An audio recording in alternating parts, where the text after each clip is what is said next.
What's up, man? I am doing good this week. Not too much is up. I took apart my pool table and put it back together, and took it apart again and put it back together again. So I will say, for all of those you guys out there that get old pool tables, just be prepared to understand that they've been around for many years, and probably many people have had their hands on them. And you will find every manner of screw and bolt and nut, and be running around looking for replacements. Fair enough. How was the frustration level? Did it just get out of hand? It got pretty high a couple Yeah. times, so that's why it took a little bit longer to get the project done. How's the no Facebook thing going? You still on it, or Um, did you cave already? well, I'm on my second week. Yeah. And today I asked Chandler to let me see Facebook. No, listen. I just scrolled for like 1.5 pages and saw it was the same old characters, the same old shit. So I just gave him the computer back, and I'm good. I'm good. Nice. Um, I will say though that I did feel a tiny twinge of an urge, to jump in and say something, but it did feel good not to. Nice, man. Well, that's an accomplishment. So I do feel like I'm starting to be a lot more productive, from not having that robbery of my time. Right on. Well, my week was boring. I didn't just work, and more work. It's this kind of time before tax season starts again. Before the end of the year. This is a real kind of a drag for me. It's just a bunch of mindless paperwork and data entry and stuff like that for the next couple months before we get towards the end of the year and then wrap things up and start tax season again. But it's kind of a drain, boring. Now, do corporations have to report quarterly? Yeah, well, it depends on what you're doing. Like, they don't have to report their taxes quarterly, but every quarter we do payroll reports and stuff like that for clients. So we do have quarterly stuff that we have to do, but it's pretty smooth mostly. I meant taxes. Do they have to pay taxes quarterly? Well, so they can do estimated tax payments, and like an individual will do an estimated tax payment. It's actually not every quarter. It's April 18th and then June 18th, and then I think it's October 18th and then January 18th. And they had that weird April to June. I had heard, and I could be wrong, but I've heard that's actually a carryover from the Vietnam era. They pushed that up because they needed money for the war. Oh, really? Yeah, so it got off the perfect 3 months. It's kind of interesting to think about all the hidden history of things that we don't know. I used to catch a lot of programs on YouTube and stuff like that were into that sort of stuff. Yeah. Like going into the nuance and the details of topics like that would show you why something ended up the way it is. Right. I'm Scott Hess, tax and business consultant. I'm John Barton, small business owner. Remember the tortoise and the hare? Slow and steady wins the race. We started Turtlesmith to help people start small businesses, providing information and resources to small business owners and entrepreneurs. Build a solid foundation and forge your dreams. Well, should we just jump into our first segment? Sure. It is step 8 of phase 1, and it's financial planning. And this is another one of those steps that people's eyes are going to get blurred and they're not going to pay attention to because it's a very boring step, a lot of math and spreadsheets. You really got to use spreadsheets in this step to make it work. But this gives us all the basically financial portion of our business plan, and then we wrap up our business plan in the next step. So you're going to use kind of a bunch of stuff from the previous steps in order to do this one. So the first thing to do is your startup costs. You got that up? Startup costs. So you should have a good chunk of that from our concept development when you built your training manual, writing all that stuff out step by step. You should kind of know everything. And so we have an example spreadsheet that you'll be able to look at. So just kind of going along, the left is sort of the startup costs, the business documents at the top, and then fixed assets, insurance, lease utilities, small tools, all that stuff. And basically just everything you need to get things in order. So when you say startup costs, okay, I want to make sure we're on the same page here. This is like what you would need to have on day one of being open for business or day one of thinking about opening a business? So actually, when you open your business, so day one of opening your business, you can see down at the bottom left of this spreadsheet, we have total startup capital needed. That's how much money you need to probably be successful in your business. If you don't have at least that much, you're going to be in some trouble. Now, so the thing that I'm asking about here is, just so everyone understands, right? There will be a time between the time when you first started thinking about your business and the time that you're opening the door. Mm-hmm.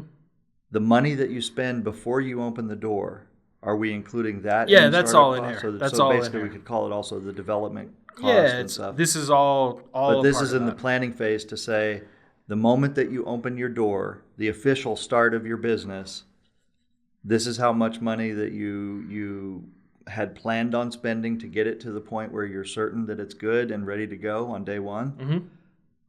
And also, will there be, and I'm sure we'll talk about this through here, but will part of that be money for expenses for the business, for a certain amount of months or years? Look at the bottom left again, 12-month operating capital. So we suggest that Boom. you have 12 months of monthly cash burn, which that's the next one we'll look at, to successfully keep your business open. Most businesses do not make money between 12 and 18 months is usually how long it takes. About the 18th, 19th, 20th month, that's when you should reasonably be expecting a profit, depending on what industry you're in.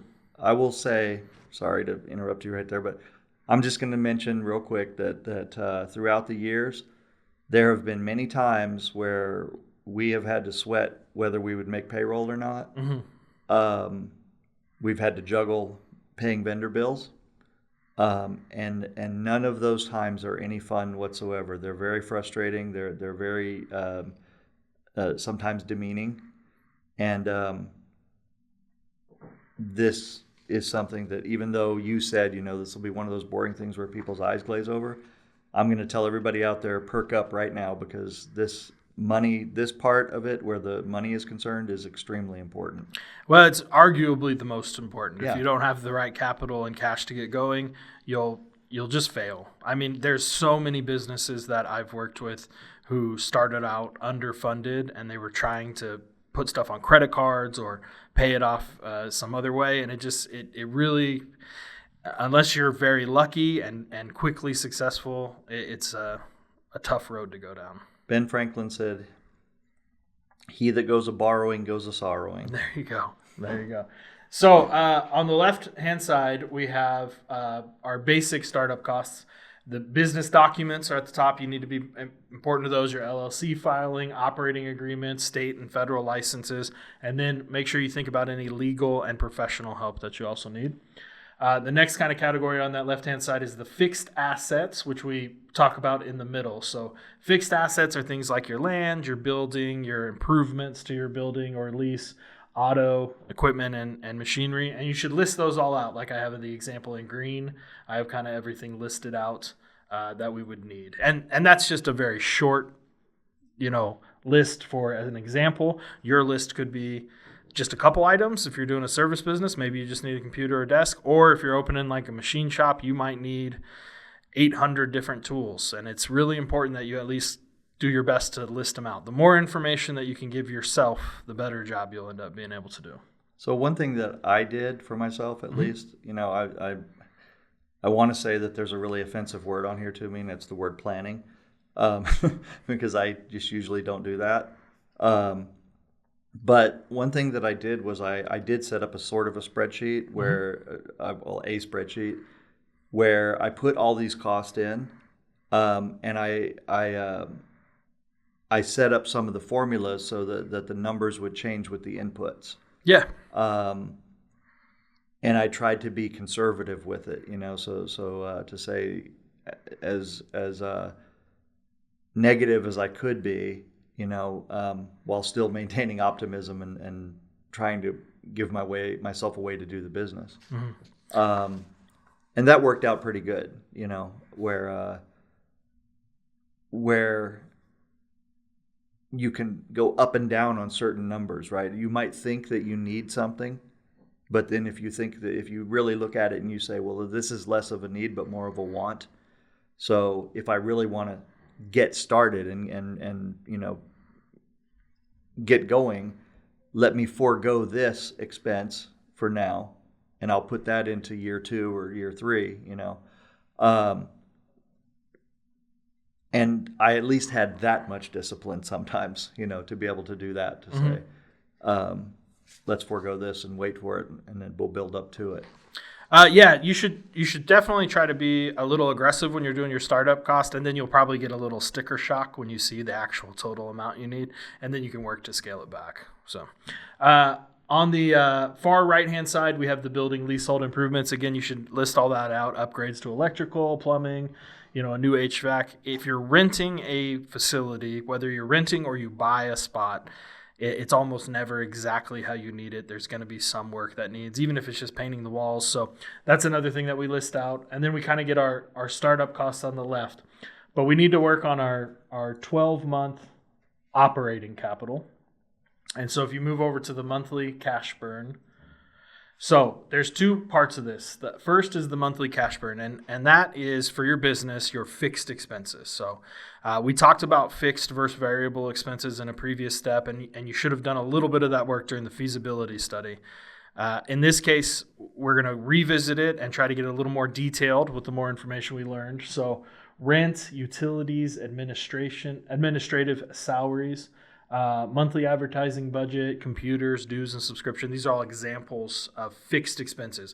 And a fixed expense, again, to kind of redefine that, means a cost that costs you money every month that doesn't change depending on how much money you're making. So it doesn't matter if you're making $100,000 in revenue or $10,000 in revenue, that cost is still the same. And another thing to throw in here too that we haven't quite landed on is debt service. So if you take a loan out for your business, at whatever your startup cost is, or if you take a loan against some equipment, you're going to have to service that debt. So you're going to have to make that payment, the monthly principal and interest. So it's good to put whatever you think your debt service is in here. And we'll have some loan calculators and stuff like that available so you can kind of figure that out. The last thing I want to mention on this one is the monthly cash burn is you should do a personal budget as well. If you can't afford to feed yourself and keep a roof over your head, you can't start your business. So you may be doing kind of a side business, so you don't need to worry about your personal budget because your day job takes care of that. But if you're jumping in with both feet, you got to pay attention to your personal budget as well. Well, one thing about that's really important is not only if you can't afford to pay yourself, maybe you shouldn't be doing it, or you should, figure out a way to recalculate your numbers so you can pay yourself. But you also want to be able to know that you can pay someone else to do the job that you're doing if you want the business to continue. So if you at some point don't want to actually do the work, then can you afford to hire somebody to do that work? And that's where that comes in. If you can't afford one employee, then you can't afford to replace yourself. Yeah, I mean, people's budgets are typically different. So, but I understand what you're getting at with that. Yeah, that makes sense. Anyway, on your personal budget, make sure you get all the main things, rent, utilities, subscriptions, food, and gas. I highly recommend throwing in something for entertainment. We talked a little bit about burnout and kind of just going crazy, spending all your time in your business. You should have a little bit set aside each month to do something you like, play golf for me, or see a movie, or just get out and have a beer at a bar. So don't try to completely cut out your entertainment expense. Otherwise, what are you working for? You're going to lose your mind. So we take that personal budget and we put it into the monthly cash burn, and you can see it's about $45,000. And then over back to the startup cost, if you can go back there, you'll see that we have that down there into the 12-month operating capital. So that monthly cash burn of about $45,000 was on the monthly cash burn. 12 months of that equals the $272. So you have to include that into your startup costs because you need that money in the bank before you get going. And when you do funding requests or loan approvals, or you give a pitch deck to an investor, they want to see that. They want to see that 12-month cash burn, and they also want to see what you're going to be paying yourself. So if it's $5,600 like the last budget, or if it's $6,000 or $7,000, it's okay to set some money aside for yourself. So what would be a good rule of thumb to say paying yourself. Like for example, in this, the way you laid it out, it looks like 5,000 seems reasonable. Mm-hmm. But if I went to a bank with these numbers, and instead of 5,000, I was paying myself 20,000 a month, would I assume that would be seen as pretty negative by whoever was trying to loan you money. Asking for way too much is ridiculous. But if you have a personal budget and you're showing them, this is my monthly expenditure and this is what I need, that's a little bit more reasonable. Even if you need 10 grand, which some people, if they have 4 kids and a house and stuff like that, they may need to enter 10 grand into their budget. I was a little short on some of that, like childcare, 1,500, that may be 5 grand a month. And so it's okay to have in there on your funding request that you're going to be paying yourself $200,000 a year or something like that. But you need to be able to back up why you're doing that. You can't just say, I'm going to pay myself. Right. I guess that was my question. So as long as it's reasonably justifiable, does that show potential investors or bankers or whomever that you're responsible enough to be thinking about the fact that you're gonna pay yourself and make sure that your family's taken care of and not have that stress on you? Yeah, that's a reasonable thing. Even when you go to an investor, it's reasonable to say, I have to have this as my minimum to live. And as long as it's a reasonable budget. Now, it also depends on what kind of industry you're in as well. Like if you, and what you did before. So like, if you're starting a business and you live in a $900 a month apartment, and then all of a sudden you do a funding request in anticipation to go rent yourself a $10,000 a month house, that's ridiculous. You need to have it at what your current level of living is. In these funding requests, you can't accelerate your living. Now you're using the word funding request. Mm-hmm.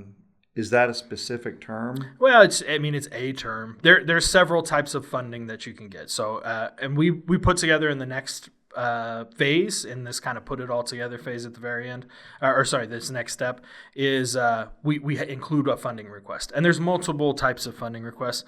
A bank one, if you submit it to a bank, you say, I need $1 million in loans. They'll look at what assets you're buying and stuff like that. You can also submit a loan request to the SBA, which will show, and that's a really big proponent that you can do. The next one is grants. You can get grants and stuff like that. And then you can also just go to investors, angel investors, or, I invest in businesses. Oh, yeah. I just wanted to clear up the term because I think a lot of us think of it in terms of a loan application. Yeah. Which is a request, of course. When you go to an investor, it's the same thing. You're asking for their money. So it's almost the same procedure as a bank, but without all the paperwork usually. They want to see different stuff. So. Right. Okay. So we're just clear on the term funding Mm-hmm. request is synonymous with loan application in a sense. Yeah, absolutely. Okay. Absolutely. And we talk a lot more about funding and different ways to tackle that in the next phase. So anyway, now that we're done with our startup costs, the next thing you want to do, and your monthly cash burn, the next thing you want to do is the monthly pro forma. So this one's pretty big and aggressive, so just kind of go through it slowly. But you want to try to list out each individual line item of an expense that you might have. And there's going to be a little bit of guesswork in here, but this is basically how you can determine your profitability and when you expect to start churning a profit and making money and how much you're going to make. So the first kind of part of this is the revenue. And you want to estimate what your revenue is going to be. And you need to be somewhat conservative in how that's going to work. We talked a little bit in previous steps about pricing and potential revenue and maximum revenue. In this one, we kind of start with a base on month 1 of 10,000, and then we go up by 5,000 a month until we reach month 6, and then it starts going up by about 10%. That's a pretty decent guesstimate. And a lot of this is going to be a guesstimate, but you want to, again, be conservative. So for our little fake business here, I roughly estimated that those were our revenue projections, our potential in sales. And you should get a little bit of bump at the beginning. Friends and family will come, people they'll talk to. So you should have a little bit of business in the beginning. And then once those kind of early adopters have found you and they've used your business, the revenue kind of projections start to slow a little bit per month. But anyway, this is how we projected that revenue. And again, a little bit of guesswork with your pricing model. Think about how many you think you reasonably will sell or or how much money you'll be able to make in the first month, and then keep it going for 24 full months. You want to do that for 2 years. And then, the next portion of it is our cost of goods sold. Our cost of goods sold should always be a percentage of our revenue because those are direct variable expenses. And so if you're selling t-shirts for $4 or for $10 and you buy them for $4, your cost of goods sold is 40%. So you should just do it like that. We have like here purchases, raw materials, packaging, and labels, all as a percentage of our sale price. So you should be able to kind of back that out and figure it out with a little bit of math. And there's a much longer explanation on the website that we'll go through. Is there a rule of thumb for what typically an ideal cost of goods as a percentage of revenue should be? It vastly depends on the industry. So like, accounting, I don't have any cost of goods sold. A service company typically doesn't have any real cost of goods sold. I have a little bit of labor that I charge, but it's an admin labor because I pay them whether we're making money or not. They get a salary. So depending on the industry that you're in is where it is. Some manufacturing companies have, big profit margins. Some have little. If we talk about things like shoe stores or t-shirt companies or grocery stores, razor thin margins. They might be at 70% cost of goods sold, particularly if you're at like a lesser chain like a Walmart or something. They tend to get their products priced pretty down, but those would have higher margins or higher costs of goods. If you're looking at something, I'm trying to think of a good example of like a high margin business, but it's escaping me at the moment. Billiard supplies. There you go. Yeah, billiard supplies. Sometimes things that get manufactured in China, they get over here. Maybe the landed cost is like $3, and then people are selling them for $50. That'd be a huge cost of good margin. So, and the actual margin that we want to call it is the gross profit margin. So we take our revenue minus cost of goods sold, and that's what we get gross profit. So that's sort of the definition of that word, gross profit. The next portion of it is all your expenses. And a lot of these are going to be the fixed expenses, your advertising budget, your rent, things like that. Other things you'll want to estimate. And you can see the ones that I've estimated are as a percentage. So, like I have fuel at 5% of goods. If you're traveling around, you need to think about 5% of my sales is going to go to fuel. So, again, we'll have a thing that shows quite a bit better on how to kind of guesstimate these and little rules of thumb, but that's the basic 2-year pro forma. And we can see down here, we get to our net profit at the bottom. So gross profit minus total expenses equals the net profit. And so in this example, we start turning a net profit by about month 7. So we're profitable in month 7. But one thing that's not included on your net income or your profit and loss is the debt service. So you got to think about your actual cash flow by adding into the debt service. So we have $29,000 a month of debt service in this example. We can see that even when we're breaking even after we pay our debt service, we're still losing money. So we need to pay attention to that. So why is debt service not included in expenses? So it's not actually an expense. The interest portion, it can be expensed, but loans don't go on your profit and loss statement or your pro forma. They are only on the balance sheet. So, and that's because loans, when you receive them, are not counted as income, and when you pay them back, are not counted as an expense. Okay.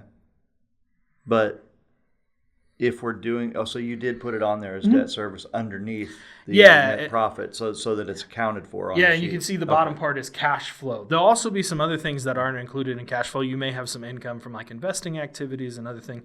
Again, we talk a little bit more about the statement of cash flows and net income and stuff like that when we get to the next phase.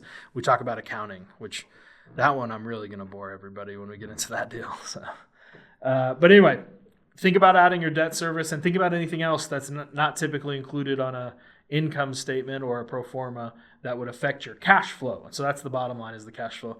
And if you scroll over to the next year, you can see that after we add back in our debt service, we start making money in month 20 of this one.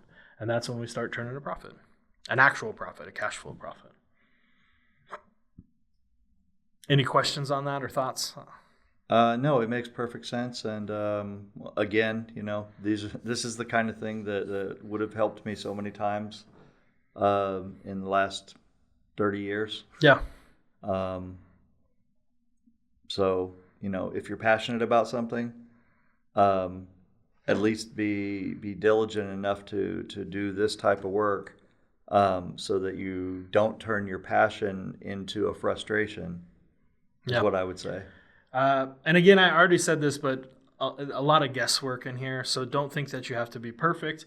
And then one of the great things that we do later in phase 3 is we do a continued financial analysis. We will refer back to this by plugging in the actual numbers from month 1 and month 2 and month 3 and see how kind of close we were, and then use that to update our projections.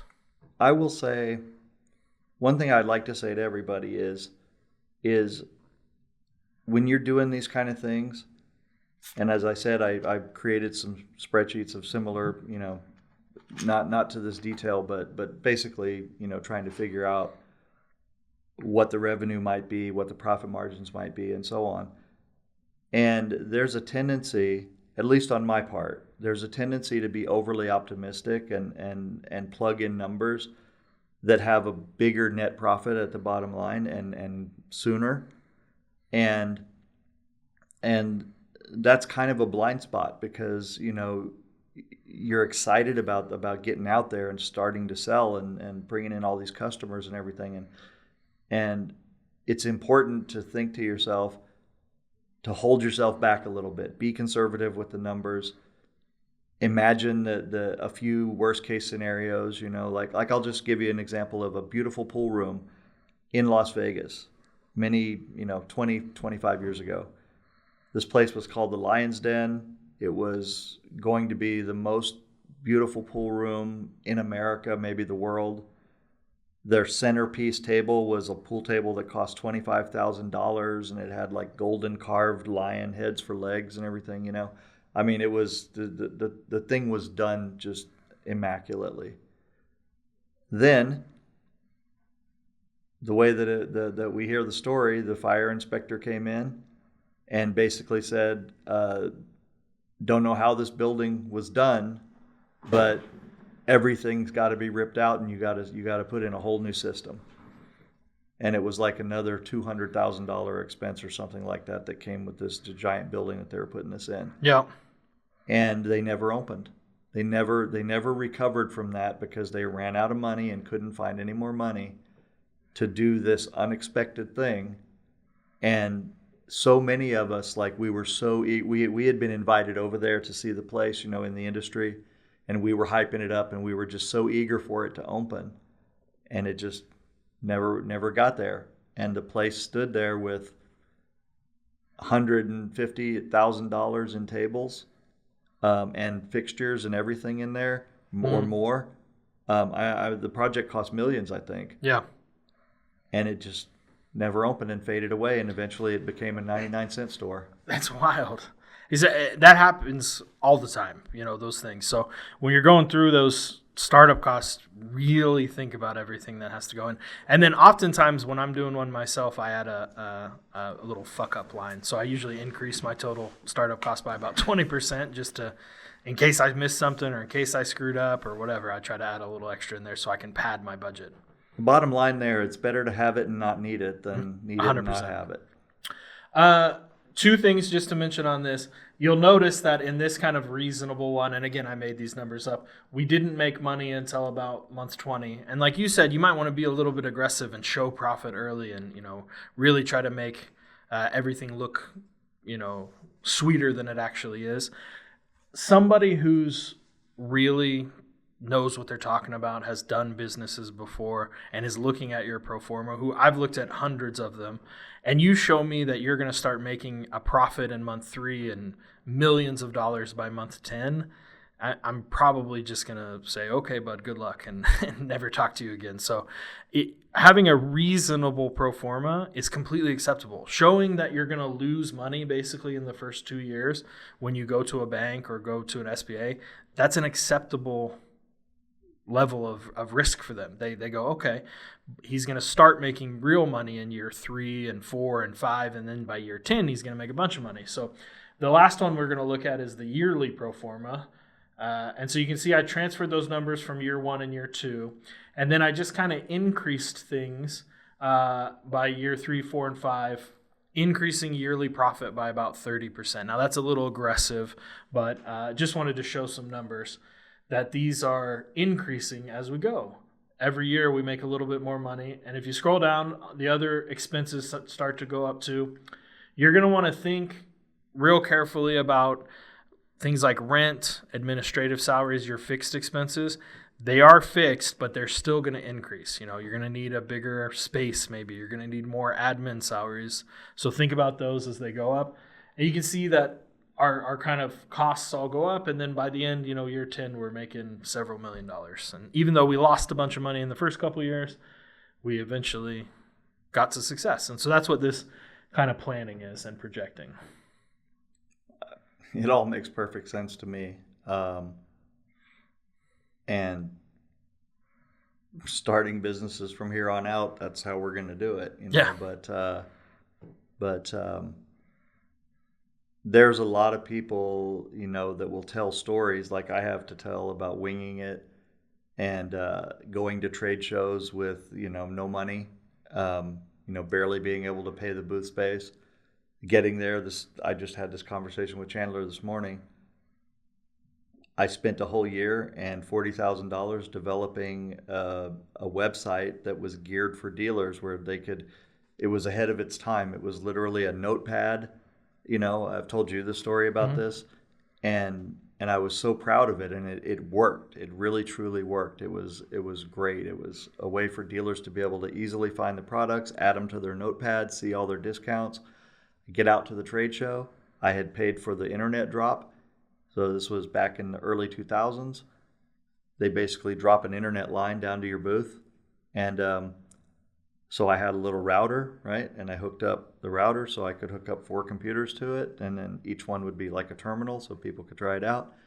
Somebody from the trade show shows up and wants $1,200 more, or they're gonna pull the line because it's only for one computer to be hooked up to the internet. Yeah. And no amount of me explaining about how little bandwidth this is, it's not that, they weren't having it. They didn't understand. All they saw was units. And I had to go basically walk around and beg my friends in the industry, and one of them wrote me a check for $1,200 to give to the thing. And we would have still survived that show. But that very same show, for example, I ran out of money on my credit card to pay the hotel bill, and my parents put up for what was a bed and breakfast, but this was long before Airbnb. Mm-hmm. So we all moved over to a little bed and breakfast and doubled up in the rooms there. Yeah. But had they not been there, had my friend not done that with the $1,200, I would have been really stuck. Mm-hmm. So while these stories about winging it and heading out, into the great beyond with a few dollars and a prayer to make your way, are very entertaining and very sexy.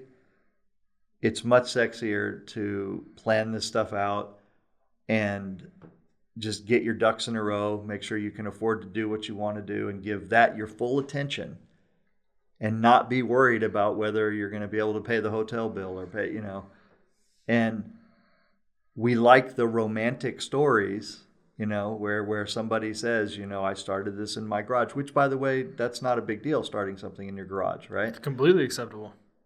But every entrepreneur's got some kind of story, that makes it seem like they just dove off a cliff with no glider and magically flew. But I would submit to people that a lot of those guys, a lot more than that, the ones that succeeded to tell the story, that lived to tell the tale, a lot more than that died on the rocks. you know. Oh, way more. There's way more failed business dreams and businesses than there are successful ones in the world. And a lot of the guys that I know that are successful, solidly successful, they're not flashy, they're not out there, you know. When we sit down and talk, they talk about how they planned it out and how they did a lot of this, you know, and how they built it slowly. Well, and you almost inevitably find in all of those people, there'll be at least one story where they jumped into a plan, not without a plan, and it didn't work. Right. Yeah, we have one, you know, where we jumped into that website design and it didn't take off at all.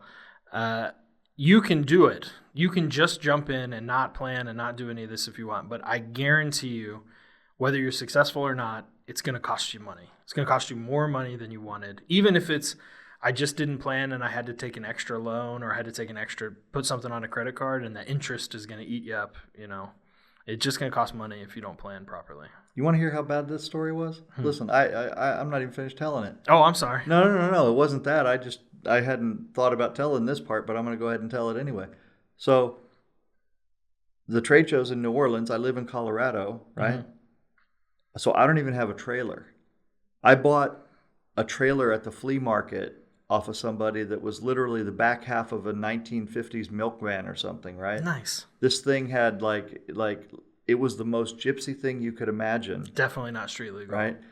Yeah, probably not, because it had like plywood doors on the back there that were held together by a Home Depot latch. Yeah. And we don't even get out of Colorado, and one of the tires blows on this thing, and we are out in the middle of nowhere, Colorado. Oh, I have to drive the flat part of Colorado out on I-70. Yeah. And I end up having to unhook the trailer on the side of the road, drive like 15 miles off the highway to get to the nearest town, right? And when I get there, it's literally almost like a ghost town, one old service station, right? And then I don't even know if it was open, but there was a phone number. Get a hold of the guy. He comes out to take a look at it, and he literally says, I haven't seen this tire and rim since the 50s. Yeah. Did he have something for you, though? No. Oh, no. He had to order in a new axle and everything. So get this. And when I said I had no money, I mean no money, right? So my girlfriend calls her mom, right, to get a credit card number. We have to drive 50 miles back now on the highway to go to find a U-Haul place, bring the U-Haul, unload everything, hook it all up, right? Keep on going to New Orleans. So I don't even get out of Colorado. I'm already in debt to my girlfriend's mom for this adventure, you know? And that's how it went, you know? And that's, you know how they say that arguing over money is one of the major causes of divorce? Well, that girlfriend who I eventually married, you know, was that wasn't a very good introduction, you know, to her parents to have to borrow money from them, you know, to do this business that they know nothing about. So after you've kind of done these pro formas, it's a good idea to revisit your break-even point.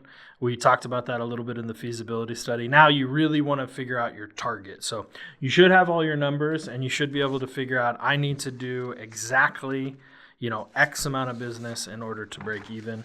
And that's about it for this kind of financial planning. It's a lot, to be honest with you, to kind of put it all together. And if it's your first time doing it, it's really a headache. But just kind of go slow month by month, and then that should be pretty easy to then translate into your year-by-year pro formas. I think that's about it for me. This podcast is brought to you by S&H Business Services. We are serving the OKC and greater Oklahoma area.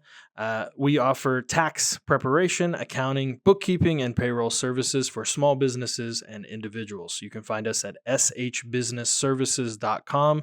Again, that's S&H Business Services, found at shbusinessservices.com. So our next segment, we're going to talk about how and when to negotiate and what you can negotiate. You and I tend to have very different philosophies on negotiating. I only negotiate very important things, and you tend to negotiate about everything. And I don't think either one of them's wrong, but you like to negotiate as often as you can and as much as you can. And I kind of factor in how much time and effort I really want to put into it. And sometimes it's easier for me just to pay for things. Yeah, I do tend to pay attention to the wrong things a lot of the times, and misunderstand the value of time. Mm-hmm. Part of that comes from my personal background of just being a flea market kid. What I mean by that is, like, we would go to auctions on Thursday nights at until around 2 in the morning, buying boxes of junk for like $1 or $2 or $5, and then we'd be at the flea market at 5 in the morning, and I'm the one that's unloading all these boxes and sorting them out, and then people are haggling over price, and then when I want to go buy something, same thing. So it became very normal to me to think that I knew the value of everything, and that I was a master negotiator, and I should be, if I didn't get something off of it, then I did a bad job. And so that carried over, into how I do business. But then on the other side of it is, I also used to get very intimidated by people who really do know what they're doing. So, for example, if I go buy a machine that's $20,000, right? I don't I don't try to negotiate anything. And that's where you should.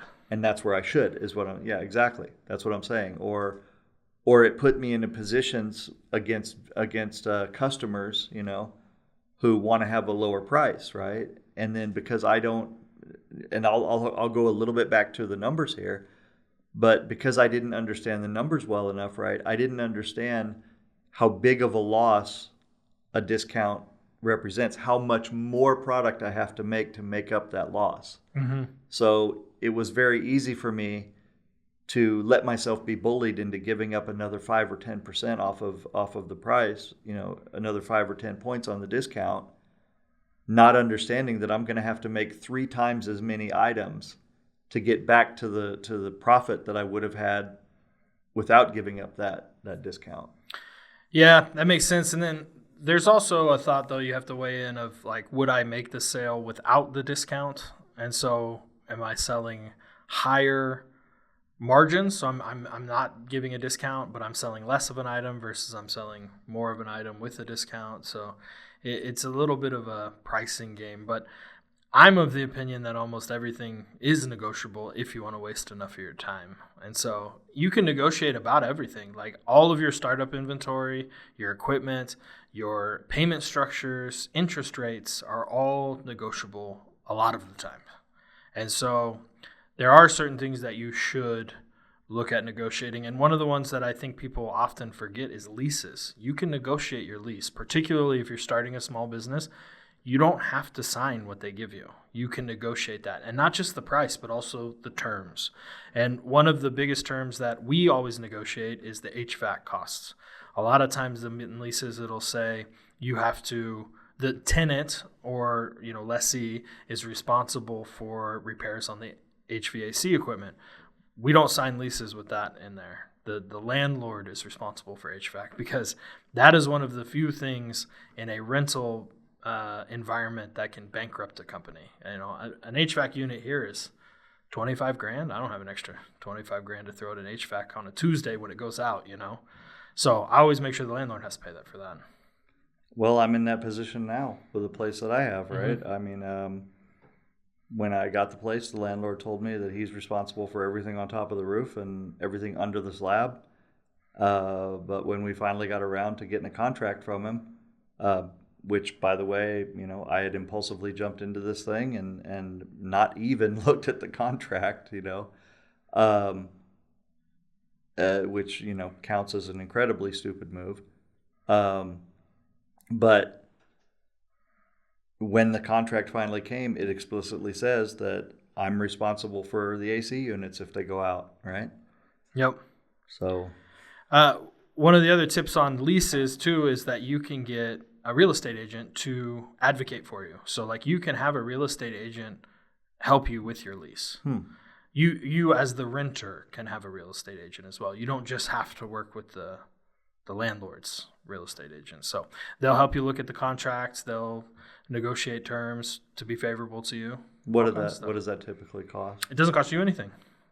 Yeah, the renter doesn't cost any money. They get a percentage of the rent from the landlord for them going out and finding it. It's kind of like when you hire a real estate agent. When you're buying a house, you don't have to pay the real estate agent unless you split costs. So if I get a real estate agent that I can task them with going to find suitable places, and then they will negotiate on my behalf. Mm-hmm. So like but it won't cost me anything. So like Tucker, for example, he's been in here. He's on one of the other interviews. Remember when he showed us that one building? If we were to have leased that building, we don't owe him any money. He gets it from the owner. So that's how that works. When you hire a land or a real estate agent for you, and you're looking for a space, particularly if you need a space that's like kind of particular, like if you need a warehouse space with an office, or you need like a bar, restaurant with a big storage facility, it's great to call the local real estate agents. And you need to find ones that specialize in commercial properties. But you find a real estate agent, and they'll go find the building that you want, and they'll negotiate the lease for you. And it typically doesn't cost you anything. Does that set up any conflict of interest if they're being paid by the person that I'm renting from? Well, I mean, think about it. Same thing as a real estate agent for buying your house. There is a little conflict of interest. They want you to buy a house. So you have to advocate for yourself a little on price. But sometimes it works out. It's helpful for the lease, and you can get better terms usually. Would you say that generally they're going to be on your side? They're almost always on your side, but they are incentivized to close the lease. But the cost, like if you're negotiating like a couple $100, that doesn't matter a lot to him. His commission, if the rent's like a few $100 difference, is not that big. And you're typically not going to get much more than that off of a lease anyway. So now how long does a realtor get paid for the rent? As long as you're renting it? They get one commission check usually, and then that's it. Is it like a month's rent or a year's rent? Or I think it's like a percentage of the total yearly rent. So like 5% of the total rent or something like that. I'd have to ask. We could ask Tucker next time he's in. Right. Well, that's interesting. I had never actually thought about it because I've never really used a realtor to find a rental property. Mm-hmm. Yeah, when I found this place, I just called somebody and I said, this is exactly what we're looking for. We want a storefront with a big area in the back because we had another business we wanted to put in the back. They found this for us, and that was it. Great. I didn't have to pay them anything. So there you go. I learned something. Yeah. But there's a lot of other things that you can negotiate too, like, the equipment costs especially. So like if somebody's advertising, $50,000 for a new piece of machinery, and you tell them, man, I don't know if I could pay more than about 40 or 45, they can usually work with you. They'll have little discount programs or all kinds of stuff. So lots of things you can negotiate. Well, I would say to everybody out there then, research that. And, I didn't know that you could negotiate the price of jeans at JCPenney, but my German friend who came over here and wanted Levi's, that he said he couldn't get in Germany, he wanted American Levi's, walked right up to the counter and asked for the manager and negotiated a discount on like 5 brand new pairs of Levi's. And yeah. I had never thought in my life to do that at an actual store, Yeah, almost everything is negotiable. Now, the big question, though, is if it's worth your time. So yes, and that's what you're teaching me is that, sometimes it's not worth it.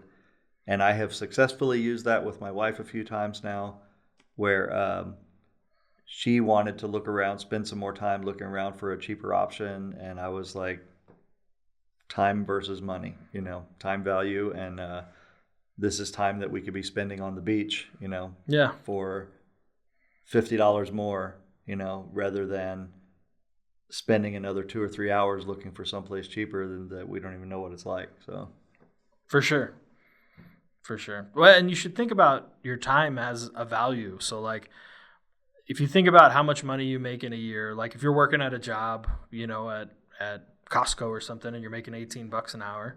That's what your time's worth. It's $18 an hour. So if it's a couple hours to save $5, that's a waste of your time, But if you spend a couple hours to save $100, you might as well do it. And then as your income increases, so does your time value.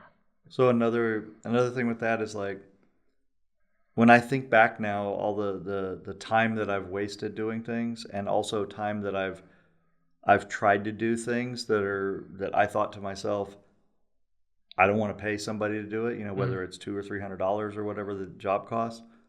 And I say, oh, you know what? I'm going to do it myself, right? Yeah. And then I waste an entire day. I'm not with my kids. I'm not with my family. I'm trying to do something that I don't know how to do. And at the end of the day, half the time it doesn't get done. Or if it does get done, it looks like crap and works like crap. Now I just think to myself, just find a guy that can do it. Let him do it. And you go enjoy your day and you come back and it's done and you pay him the money and done. Yeah, and as a small business owner, your time is your most valuable asset. So finding people to do stuff for you is. And I've also oftentimes found that it doesn't pay to be chintzy about it either, right? Yeah.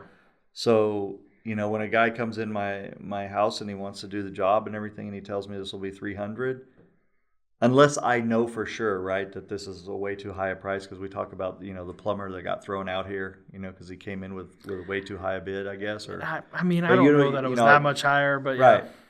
Right. But unless I know that for sure, right, that it's like somebody's just trying to hose me because they know they can, or they think they can.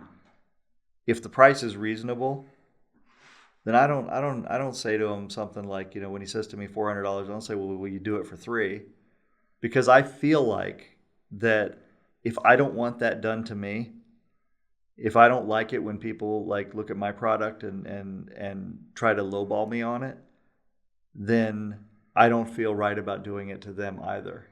That's a good point. And then also, is he going to do as good a job? And that's the other part of it. Yeah. Is like, after you've done that, how do you feel? In my case, we're talking about a pool cue case, and I'm going to hand it to someone. So the good job in that sense is already done. And it's just how much money am I going to make for it, right? But I promise that I will never have as good a feeling about my relationship with that customer as I would had he not asked me, had he not immediately come out of the gate and just said, sure, I like your product, but it's not worth what you want for it to me. Mm-hmm. And another thing to kind of mention is a term called bargaining power and your negotiating power. Mm-hmm. What level of power do you have in your negotiating, particularly in small businesses?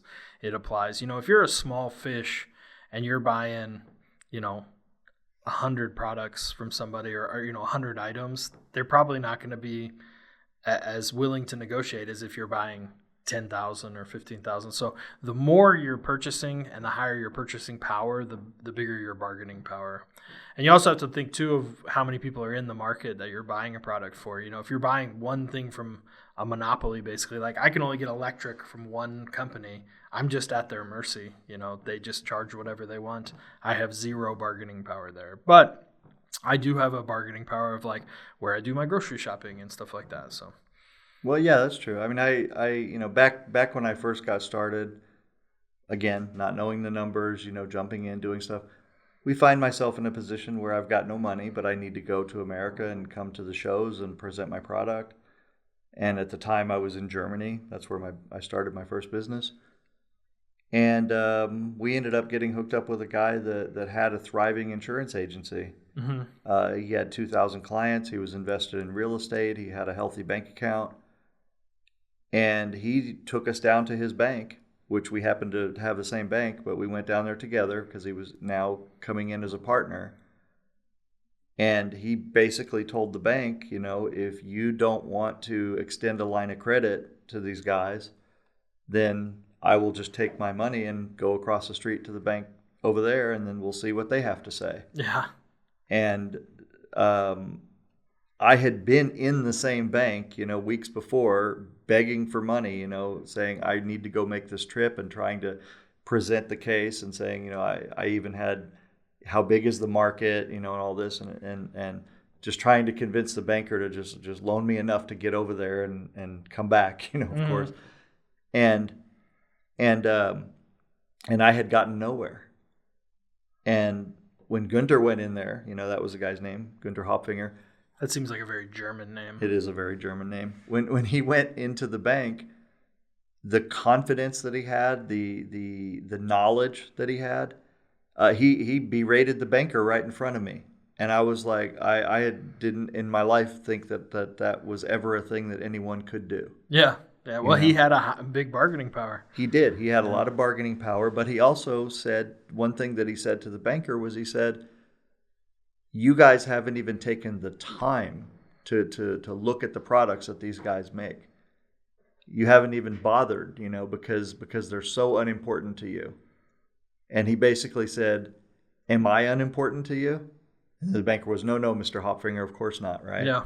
And just the tone that he took with these guys was just so refreshing to me and showed me what it means when you can reach a position where people stand up and take you seriously, Yeah, it's a little bit of the dream right there, being able to put a banker in his place.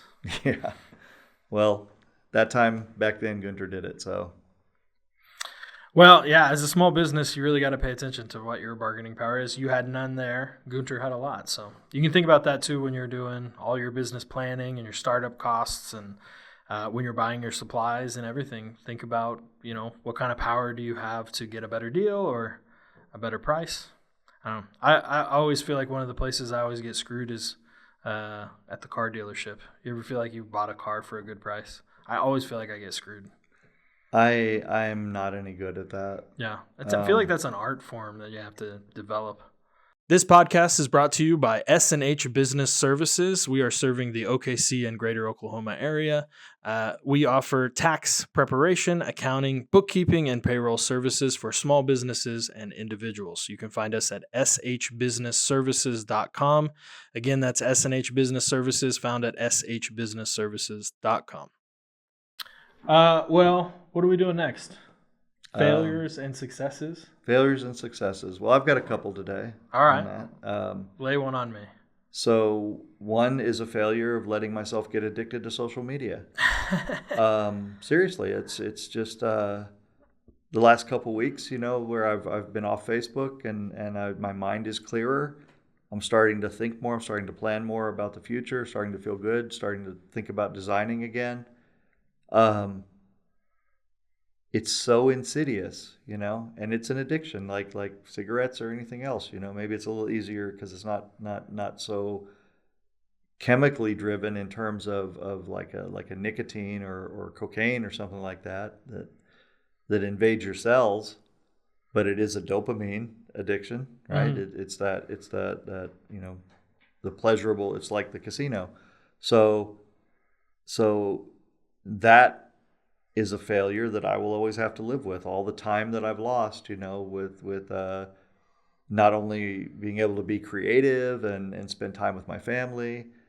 That social media stuff, it's insidious. I got hooked on that TikTok for a little while. And, you'd just be scrolling and I'd look over, it's like 9 o'clock, and then I scroll for like 5 more minutes and it's 1 a.m. I'm like, what the hell did I do? All the time. Wasted 4 hours of my life. I had to delete that crap. Yeah, all the time. But I will say the other day I went through TikTok for the first time, looking, my daughters kind of turned me onto it. And I was really happy to see on TikTok that there were a lot of really good live discussions happening around social issues and politics and things like that. So it's not all just mindless, entertainment. Some of it has substance. It's like a public town square. So I was kind of heartened by that, because I do worry about how much time my daughters spend on social media. Yeah. But yeah, I would say that is the most recent failure that comes to mind, where I can say that at least now I'm doing something about it. Well, then I'll do a success. I was reminded of it this week because the stock market took a little crash the last couple days. Back in, I think it was 2010, 2011, when BP had their big oil spill. It was the only time I ever actually made money in the stock market. The BP crashed. They went from like $60 down to like 19, and I bought a bunch of stock at 19, and then it rose back up to like $46 or something, and I sold out. So I like doubled my money almost, a little over doubled my money. That was my only stock market win I've ever had. Otherwise, I've just lost money. Really? Incrementally, yeah. Well, I've made some money in buying stuff like, we talked about before, like Philip Morris and Johnson & Johnson and some of the Dow Jones ones. I just kind of buy and just held it for the last 10 years, and it's made some money. But I've never been very good at that day trading. I've never known anybody who's very good at it. So I think it's really interesting now that there's several apps out there that allow regular people to invest. I've had a few successes with that. Yeah, I do. One of them was a situation where I was allowing the purchases that I make to be rounded up. Yeah, it's Acorns, right? Acorns. I do that too. I was about to mention that. And I made probably over 3 or 4 years, I made like an extra $1,500, $2,000. But I was basically buying and holding. I wasn't paying attention to it. I was in one of their funds or whatever. Another one is called Robinhood.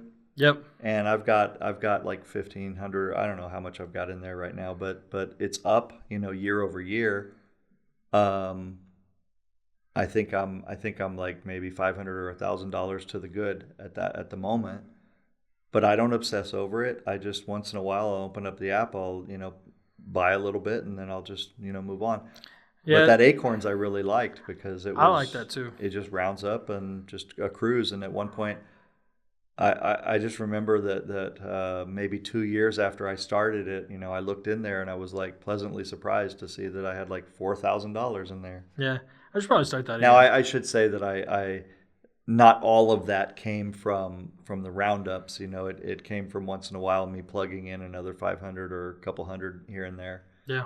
Trying to be a responsible saver. I also do the Coinbase for the Bitcoins and Coinbase stuff. I did too. I think I have like 0.000067% of a Bitcoin. Oh, nice. Nice. But I got scared and cashed out of that when I shouldn't have. I have a little bit of Bitcoin and some Ethereum, and then I have like 15 million Shiba Inu coins or whatever they are. And somebody was saying they were going to go to $1, so I spent a few $100 buying those, and now it's trash. So I don't know. Just needs Elon to get on there and promote them again. There you go. Come on, Elon, do some more SEC violations for us. Yeah, make me some money. Yeah, terrible stuff. But yeah, anyway, that was my big success. So I one time made money in the stock market. Well, let's see if we can make many million multiples of that with our current endeavor. Yeah, we'll see. Well, anything else for this week, man? Nothing else, man. You guys have a good week, and just remember, get rich slow and stay rich. There you go. Find us at turtlesmith.com.